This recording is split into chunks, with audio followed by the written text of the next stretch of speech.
on the John Fredericks Radio Network and the John Fredericks Radio app. Great to have you back with us. I am your Godzilla of the truth in America, your oracle of the deplorables. Trucking the Truth, coming to you live today from the 603. We're in New Hampshire.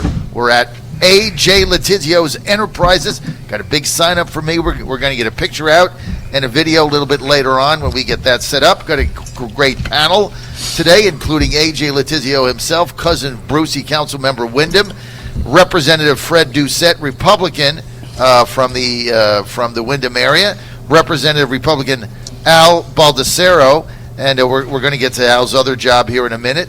Former state senator with us too is Frank Separito. So we got the whole panel here, plus your calls 888-480-JOHN. Rich Egger text in from Newport News. He says, I love these guys' accents. So you guys are making a hit back in our Washington, D.C., Virginia crowd with your accents. Also, Al Baldessaro, he's the National Trump 2020 Veterans Coalition Senior Advisor.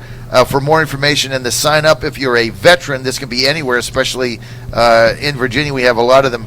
Go to veterans.donaldjtrump.com, veterans.donaldjtrump.com, and sign up. And don't forget that John Fredericks, yours truly, Godzilla, I am running again for national delegate from Virginia in the 4th District. That's Don McEachin's district, and I'd love to get your support. You can go to any of my websites, johnfredericksradio.com. You can go to trumpnationnews.com. There's a little thing there to sign up to be a delegate. It's free. You sign up. It's on Eventbrite. We'll take care of everything else and get the paperwork done. I'm also running to be on the platform committee at the convention, so I'm going to need your help. You can also, we have to run a campaign, Beat the Never Trumpers there. There's a lot of them, so we also need your campaign donation. You can text me to send a check, 757-692-1710, or just go to our donate button on johnfredericksradio.com and do it that way. Let's see, I got a text here from Den in Chesapeake. He says, John, what is the 603? Fred, why don't you tell our audience what's the 603? That's the area. The entire state of New Hampshire is under one area code, phone area code 603.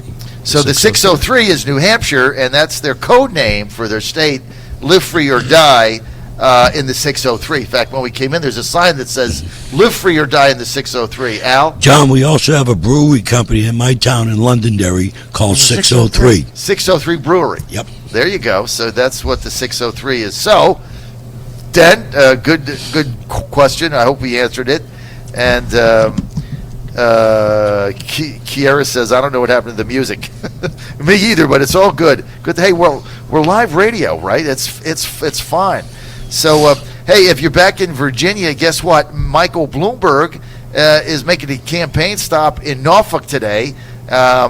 And if you want to fill the Nauticus with orange, get your GSL stickers from the crew outside, which is Guns Save Lives. Michael Bloomberg coming to the Nauticus today in Norfolk. Be vocal and be heard. Tell Bloomberg that you support the Second Amendment and you don't want him or any of his paid cronies in the General Assembly to take away your gun rights.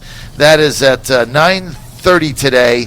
Doors open to the public and press at 9:30. It'll start at 10 a.m., and that's on One Waterside Drive in Norfolk. Michael Bloomberg, come to take your guns away in Virginia. So you might want to, you might want to say you're not quite there yet, right now. Okay, let's get to another clip here, and I want to get everybody's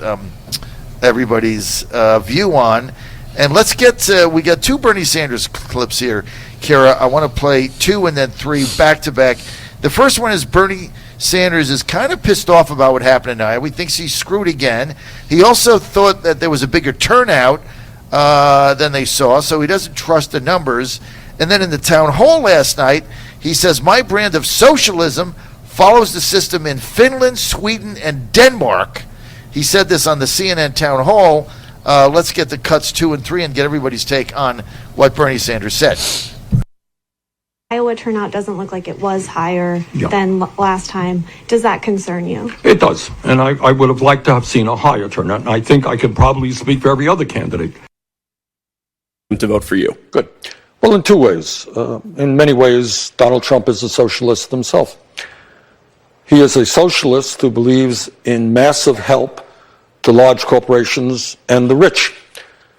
When Trump was a private businessman, he's a real estate developer, he himself received some $800 million in tax breaks and subsidies to build luxury condominiums. That's called socialism for the very, very rich. When we give tax breaks and subsidies to the fossil fuel industry to the tune of hundreds of billions of dollars so they can produce a product which is destroying the planet, this is called socialism for large corporations, corporate socialism. Now, my definition of socialism, needless to say, is a little bit different. And I think if you look at countries around the world, look at countries in Scandinavia, Finland, Sweden, Denmark, what do they have? Everybody in those countries has health care as a human right. They vary a little bit, but by and large, it is a right. You don't have to take out your wallet. It is available to all people. In those countries, Germany, other countries, higher education is basically free. In those countries, you have strong child care systems. So mom and dad can go to work and know that their kids are going to be in high quality, affordable child care.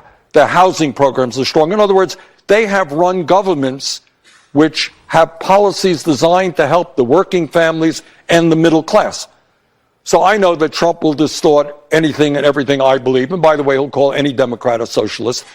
So, that will happen. But we will discuss what democratic socialism means, and as opposed to the corporate socialism that Trump believes in. Okay, so this is interesting now. This is the reason we played this clip, guys, is Bernie is now taking the socialism mantle and saying, you got to be kidding me. There's been corporate socialism going on in this country forever with the banks and big companies. And Trump did it himself when he built all these buildings in New York, and he got tax breaks and everything else, where he didn't, he just did what he had to do. He didn't blame him, but he said that's corporate socialism. He's like, what's the difference? Let's go to Al. We do the same thing here in New Hampshire with subsidies. They're out of control. That's called workforce housing. What they do is the government steps in because of different communities and wants to build affordable housing for low-income people. That's not socialism, communism. That's helping your state to bring in a workforce to be able to live comfortable at a decent pay, to be able to afford the rent. That's all that is. We have that going on all over New Hampshire to help the workforce to be able to move into New Hampshire to support the many jobs that are open. That's all that is. This socialism, he's out of control, Bernie. I hide my wallet when I see him. Well, John, if I could just jump in for a second here, I think those are three great examples. That Bernie gave. Finland, Sweden, and Denmark. Incidentally, Finland's tax rate is 51.6%. Sweden's tax rate is 57%. Denmark's tax rate is 55.8%. I think he should keep talking about that. Do you know anybody who would like to give away 55.8% of is their that from taxes? is that federal? That's federal tax. Yeah. So and forget about your state. And that's from dollar one. That's from $1. Because the way those countries tax is from $1, it's not like a sliding scale like ours. Yeah, so Bernie's and his supporters. Well, that's without the value added tax. They don't really believe that your money is yours. The money really belongs to the government. Anything that you do, anything that you produce is not yours. It belongs to your fellow comrades. So, giving 55% of it away right off the bat, sure, that would pay for a lot of stuff. That'll pay for child care. That'll pay for everything. In this country, if you think about it, 80% of those taxes are coming from 20% of the people. The bottom, lower 50% earners in the country don't pay anything in taxes. I think we got a pretty good thing going in this country. Al, you didn't build this business, so let's get that right up front. You didn't build this business. Because Obama said that. And Elizabeth Warren. That's actually he took that from Elizabeth Warren. That's Elizabeth Warren's big thing is, hey, you built the business, you did not build that. Someone else built that. Right. Someone else built the business, take away half your earnings. What type of world is that? Do you give Biden credit? That's what they look. That's what they believe in, and then you forget the value-added tax, which is basically just another sales tax on top of the sales tax. So, average European country that he mentioned, you got to add about a 15%. Right, on top of that. On top of it, so whatever you pay for is 15% higher. So you add that 15% on. Everybody's paying basically over 60% in taxes from every dollar you make. Right. So. Yeah. Bernie left out a few other important points too when he named those countries. What about the Soviet Union, their collapse? What about most recent Venezuela? Or how about even Argentina around 1909? Their economy at that time was the size of the United States, and they implemented socialist policies, and within 10 years, they've never recovered. Their economy has never recovered from it. And this is the road that he wants to bring us down. Our uneducated people just buy into that. Unbelievable. All right, let's get. I got to give the weather here very quickly. The weather, today's weather brought to you. It's icy, John. It's icy. What's the weather in New Hampshire? It's cold. It's cold. It's about 33 degrees outside. And you guys have this black ice thing going. Just another day for us. It's just another day. So your weather in the 603 cold. Today's weather report brought to you by Dominion Energy. More information, go to dominionenergy.com. Al Bodacero would love this because he's senior advisor to Trump Veterans Coalition. 1 in every 5 new hires that come into Dominion Energy is a veterans. They really care about their vets. And you probably didn't know this, that if you're a veteran and you work for Dominion Energy and you get deployed, they will pay your benefits and they will pay your salary, the difference between your military pay and your Dominion salary. They'll pay that to your family until you get back. No one else does that. More information, go to dominionenergy.com. In Hampton Roads today, southeast Virginia, high of 61, low 32. Partly cloudy and windy. Wind gusts occasionally over 50. Weekend, very nice sunny skies there. In Richmond, in Rich Vegas, high of 60, low 30. Cloudy skies. A morning high of 60 with temps falling to 40. And the weekend there, about 50, mostly sunny. In the People's Republic of Charlottesville, high of 60, low 31. We're going to get showers today, some sunshine this afternoon. The weekend, 54, cloudy on Saturday, some sun on Sunday, getting to 60. And in Washington, D.C., in the swamp, where I'm not today, high of 60, low 31. Rain, what else? Cloudy, windy, 60% chance of rain all day, becoming partly cloudy towards about 5 p.m. Morning of 61, but 40-mile-an-hour wind gust. Weekend, Saturday, high 50, mostly sunny. Sunday, high 51, mostly sunny in the swamp in Washington, D.C. That's your weather report brought to you by Dominion Energy. More information, you want to go to dominionenergy.com. That's dominionenergy.com. Let's get to, there's a congressional race here, and there's now a competitive primary.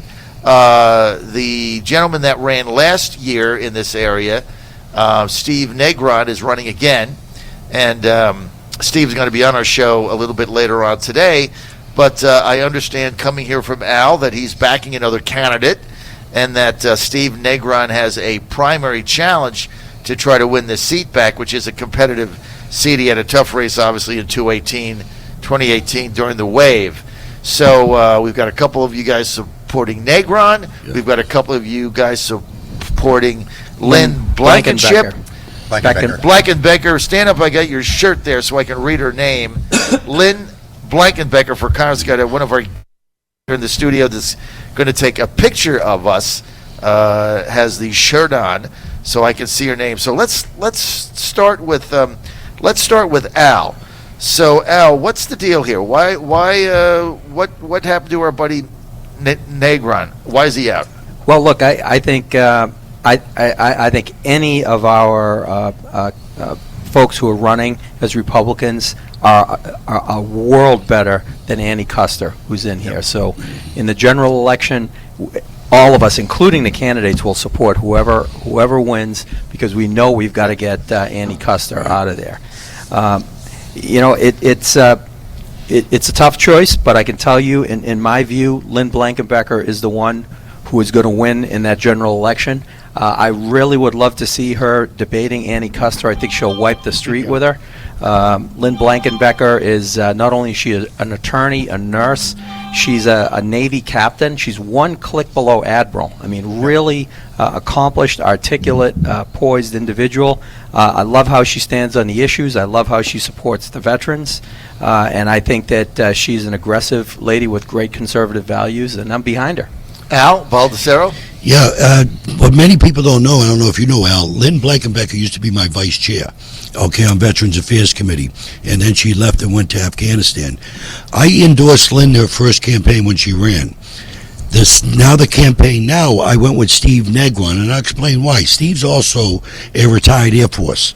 Steve's been out there working it since March. Lynn didn't step in until about a month or two. Okay, and Steve has been working it, for another former state rep. We have two great candidates over there that I would support, love to see either one. But I felt that Steve, because he's already got his foot in the door, he won the last primary, he has a better shot at winning this primary. He's a lot better known than Lynn. Well, I'm a Lynn Blankenbecker fan as well, and I served with Lynn in the House, and I mean, on top of that, she's also a registered nurse. She's also an attorney. She's been wounded twice in Afghanistan. She's done two tours there. She's quite impressive, and her views on most of the policies are very much in line with Republicans. But also, Steve is also a great candidate. As Al said, that we've got really good candidates running for that seat, and we have to make sure we beat Custer. If you're a New Hampshire person and you're looking at that State of the Union address, and I can just imagine how my friend Al would have felt. I think the last time I saw so many Democrats dressed in white, I think it was when they were in the KKK together. But, you see Annie Custer there dressed in white and high-fiving Alexandria Ocasio-Cortez. They're part of the group that says, hey, you got to sign the bill before you read what's in it with Obamacare. I mean, we really, really need to step away from that. I think with Steve, with Lynn, you've got a situation to really represent New Hampshire the best. She was Annie's among those sourpusses sitting there during the president's address. Couldn't even stand up to cheer for the Tuskegee Airmen, Al, who was there. Come on, 100-year-old guy. that whole white suit, I have to Soviet comrade thing was such a clown show. I have to clarify something here, what Frank said. Lynn has never been wounded. Lynn was an emergency room nurse. I just wanted to make sure. She lost her eye in Afghanistan from an ambush that happened in the back. I heard the details about it. I never heard of that. Yep, but she had surgery along her left. Nonetheless, two solid Republican candidates, right? That to take out this disciple of AOC, Annie Custer. Okay. Very attainable. We can turn both these seats, both CD1 and CD2, and I support yet again this cycle, Steve Negron, and we hear this all the time that we as a party need to coalesce behind a candidate, especially here in New Hampshire where we seem to have a new face running all the time. And Lynn and Steve were in a primary race back in the last cycle. There was five people in that primary. Steve emerged as the winner from that primary. How did he beat her the last time? Other than coming on my radio show. Well, that was part of it. That was part of it. That's definitely part of it. That was Steve part will of be it. here again. But here's the deal with lack of support from the National Party in general, and all candidates will tell you that the congressional races here in New Hampshire aren't big priorities. They will be this time with this president. Secondly, Steve Negron pulled down 42% of the vote during that quote-unquote blue wave when New Hampshire House seats in the city where he resides, Nashua, we lost every Republican seat in that. I mean, it was a total implosion, yes. And I don't need to go through his resume. His resume is platinum. He's got all the tools in the toolbox, and I continue to support him and believe he'd do a great job. And John, any Republican would do a better job. Yes. I actually think we would have won that race. And if we go back and think about it, Fred, I'm a senior advisor to the Nygren campaign. We looked at the numbers, I think, and Annie had $2 or $3 million in the account. We had very sharp money. We actually ran Steve's campaign on little money. Right. Little support from the Hampshire GOP, little support from the RNC, and actually, the only one that actually helped us was we went to Corey. Said, Corey, we need to do a fundraiser. Will you help us? and we rented up. It was at Chris Hager's house. We did it at Chris Hager's house, and we put 200 or 300 people in there because they came down to see Corey talk. Corey endorsed Steve, and it gave us a little money for the last week, and we were 42 or 43%. I mean, we ran that budget on the shoestring. I mean, Steve was very grateful for coming on your show. I think we did it probably 5 or 6 times. He got to learn that. Then he was listening to some other people talk on your phone. We went down and seen who did we see? Corey. You went down to my studio. Yeah, we actually went down to your studio at Corey's galactic headquarters, as you say. And Corey Lewandowski, galactic headquarters. Milky Way galactic headquarters. That particular race, it was just proof positive of the power of the grassroots, the power of the ground game, and people getting involved in the campaign. It wasn't about the big DC dollars or donor dollars. It was the fact of getting message out.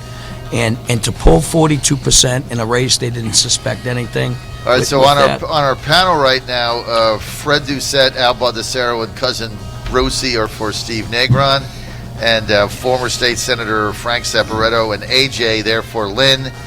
And we'll see. We'll have to get Lynn on our show again. Negron coming on today. I don't know Lynn, so I do know Steve. So we'll see what happens. But I figure he went through the ringer in 2018. Why not give him a shot, right? That's right. John, I got to go. John Fredericks Radio Network.